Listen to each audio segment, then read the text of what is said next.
Good evening, everyone, and welcome back on this Friday. There's a look at our Coronado sky cam where skies are starting to get a little dark, a little bit more ominous as we're expecting some strong to severe thunderstorms to develop throughout this evening. So our first alert weather day continues. It's been a hot and steamy day, and now a cold front is starting to slice through that steamy air, producing some thunderstorm clouds. Not yet. Right now, 89 degrees in Fargo, southerly wind at 13 miles per hour. Still feeling, though, like 92. Dew point at this hour, 67 degrees. In Grand Forks, mostly cloudy skies, 86. Wind is out of the north at 13 miles per hour. So that's a sign that the cold front has already passed through Grand Forks. No stormy skies, meaning that threat is going to be on the low side.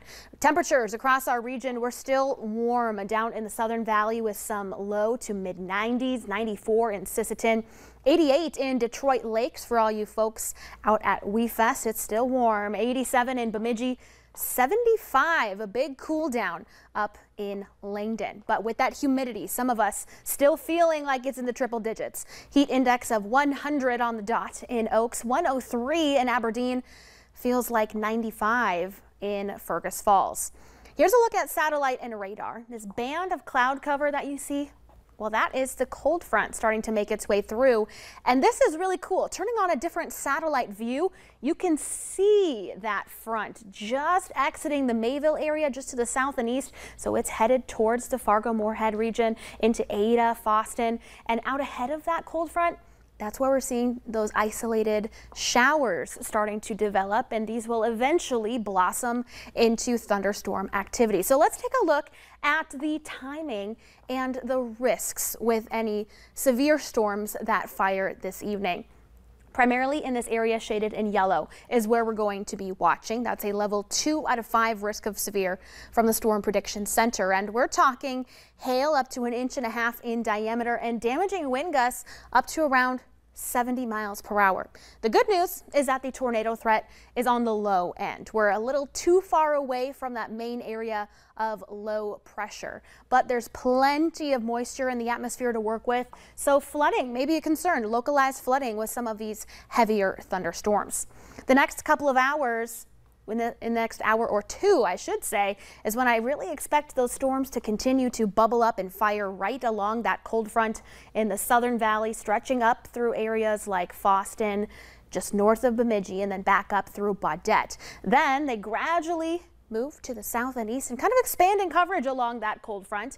And this evening, the initial storms, the earliest developing ones, have the best chance of the largest hail up to 1.5 inches in diameter and the strongest of downburst wind gusts. Then later this evening through parts of the overnight hours is when we really start to see more of that heavy rain and frequent lightning threat.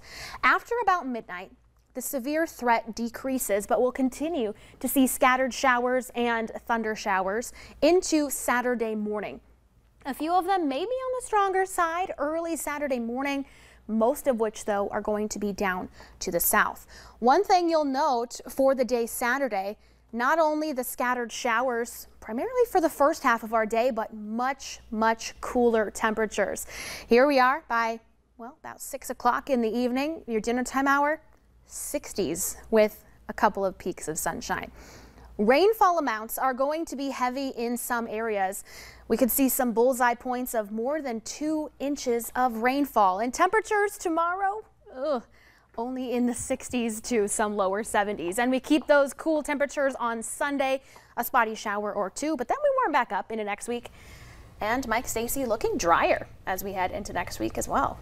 Not crazy warm, it looks like, you know, just like moderately. Yeah, we went up the roller coaster, tomorrow's down, and then we're a little bit more steady. Sounds good. Thanks, Summer. Later on Valley News Live at 6, see why new lessons for North Dakota teachers are taking off.